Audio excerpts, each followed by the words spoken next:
and welcome.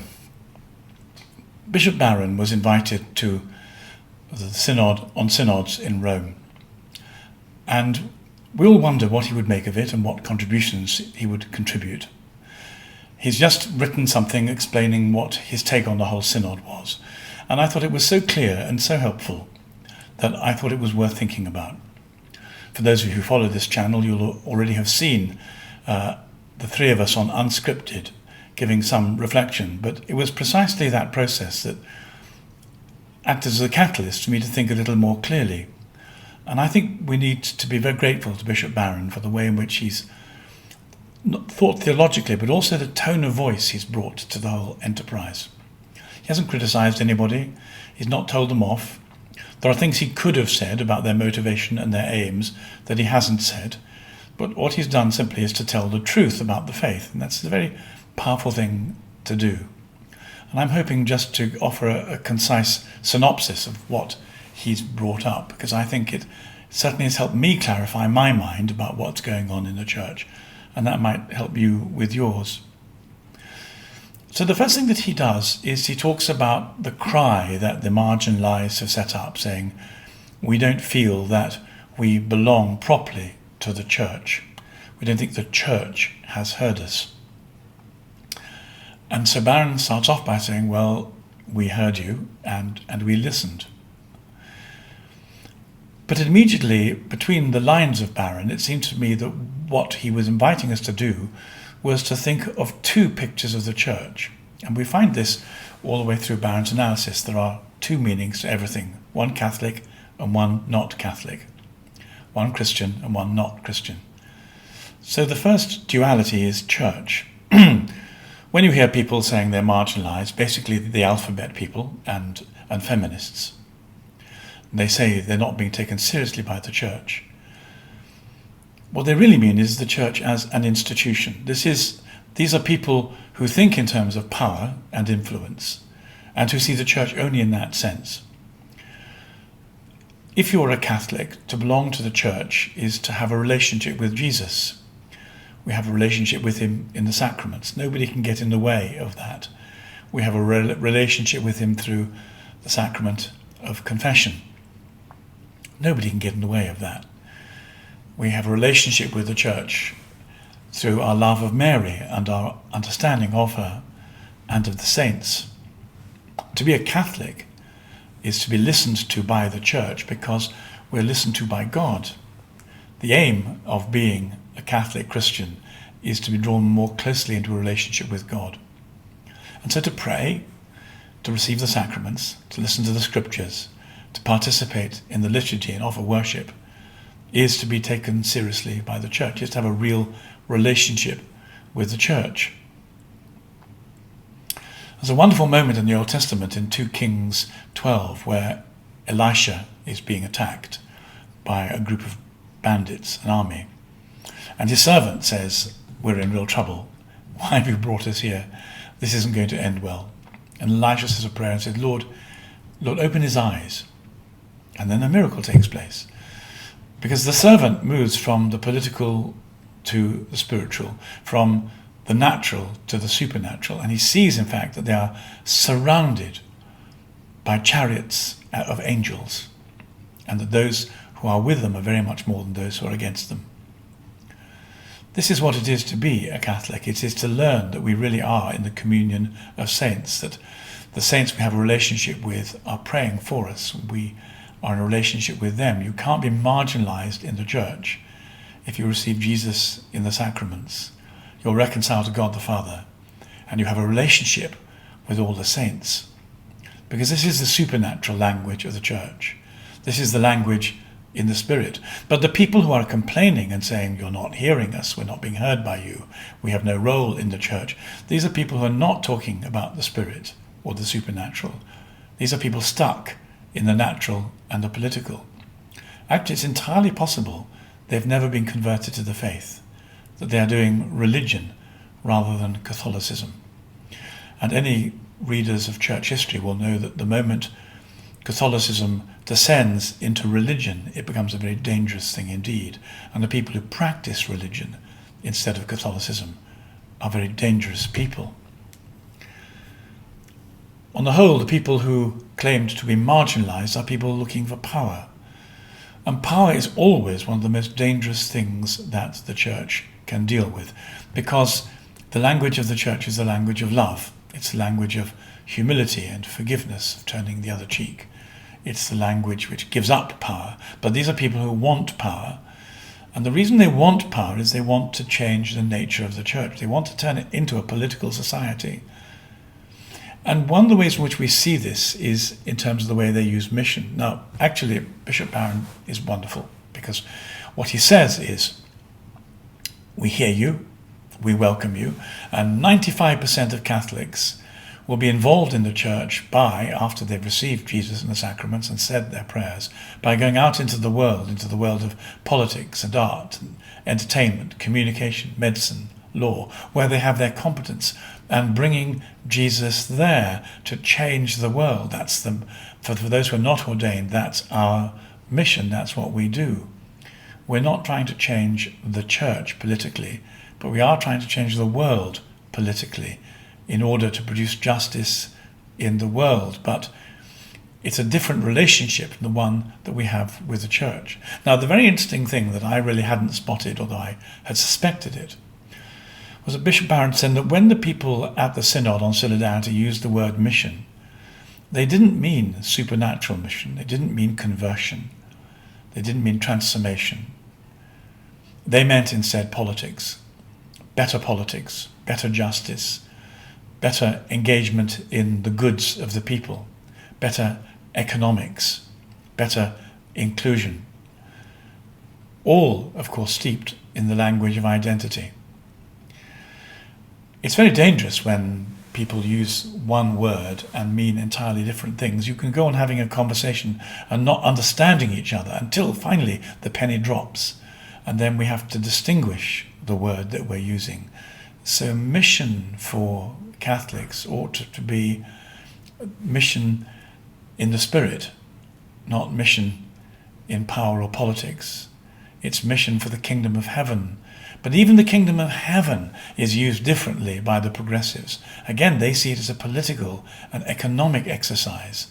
But the kingdom of heaven in the Gospels, as used by Jesus, is a spiritual exercise designed at the transformation of the heart. Bishop Barron said that one of the things he worried about when he read Instrumentum Laboris was that it spoke to the inside rather than the outside. It was an internal, inside-looking document. That's a polite way of saying that these political Catholics were attempting to change the church into the image of their own political utopianism.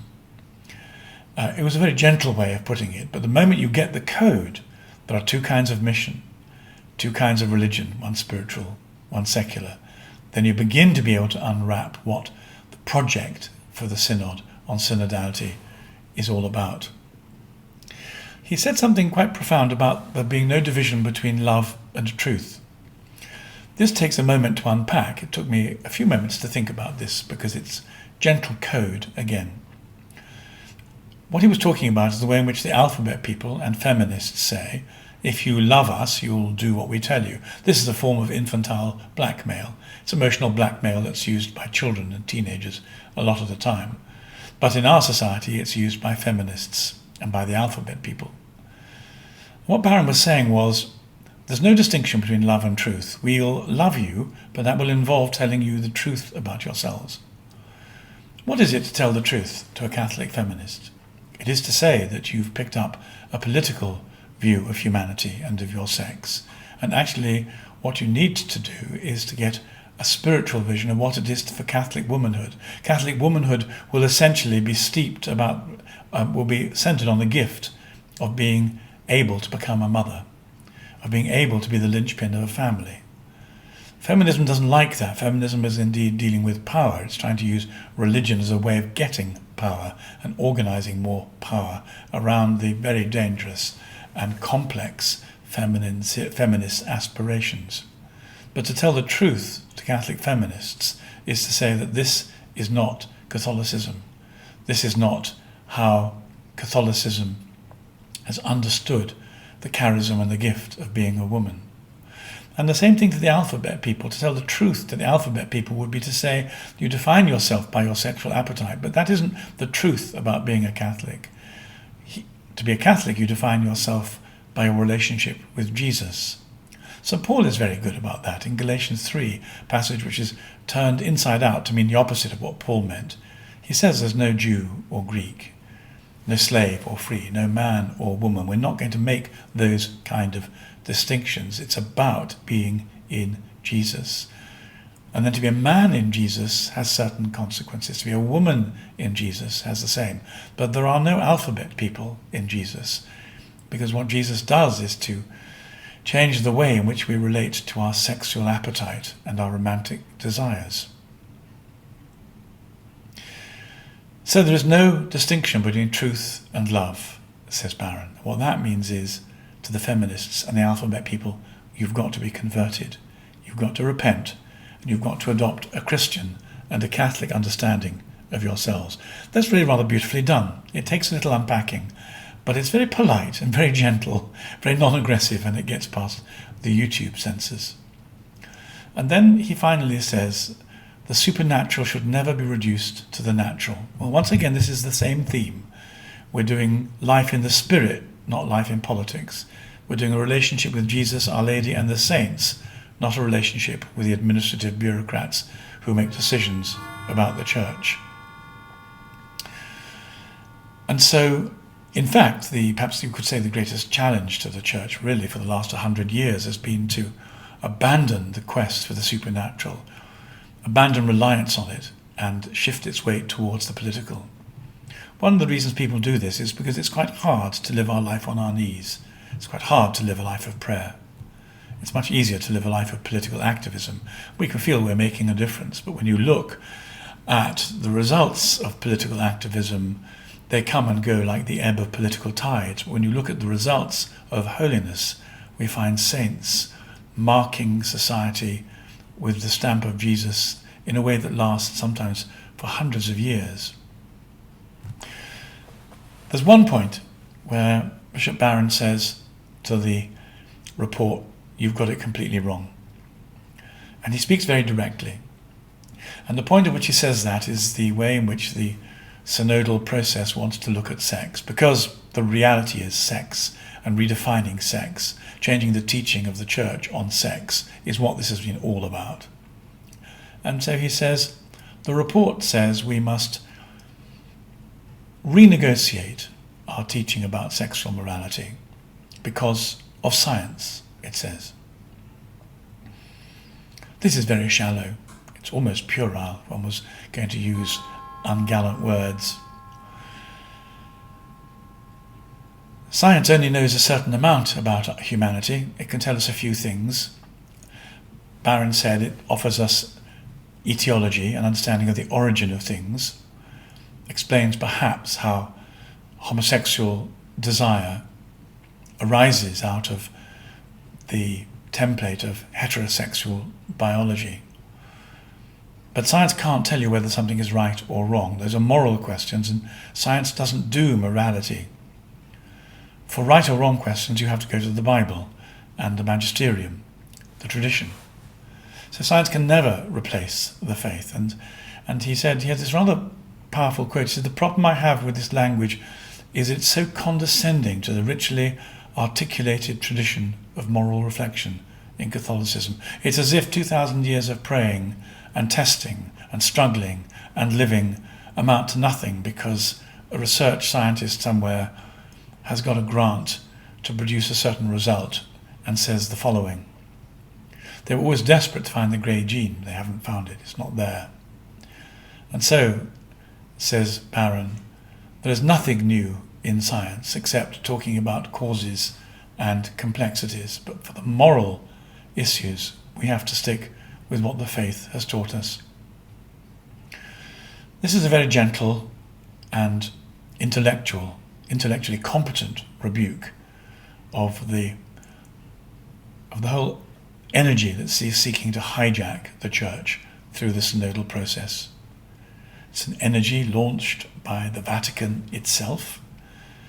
It was set up in order to produce a certain result. The cards were stacked People were invited who would be on board with this new natural politicization, who were on board with the message that we're not being listened to by an institution, as if the church was an institution instead of a relationship with a living God. What Barron has done is to re-articulate the truth about Christianity, to re-articulate the truth about the Christian church. We only need a few more bishops to do that, to find some courage, stand up and be bishops, and laity to stand up and say we're Catholics because we love the teaching and the life of the Catholic Church. We love being able to meet Jesus in the sacrament. We love the guarantee that the gates of hell will not prevail against the see of Peter. We love our relationship with Our Lady and with the saints. And then this movement to hijack the church, this coup that has been instituted in this latest Vatican regime, will hit a brick wall and frizzle out. As I said in the conversation on Unscripted, I suddenly had a picture of what it would look like if someone like Bishop Robert Barron was elected Pope. They're going to have to find an energetic, intellectually competent communicator. Just at the moment, it doesn't look as though he's in the running for a red hat. But you never know. And what we do is we say our prayers and we wait and see. Thanks to Bishop Barron. To God alone be the glory. Amen.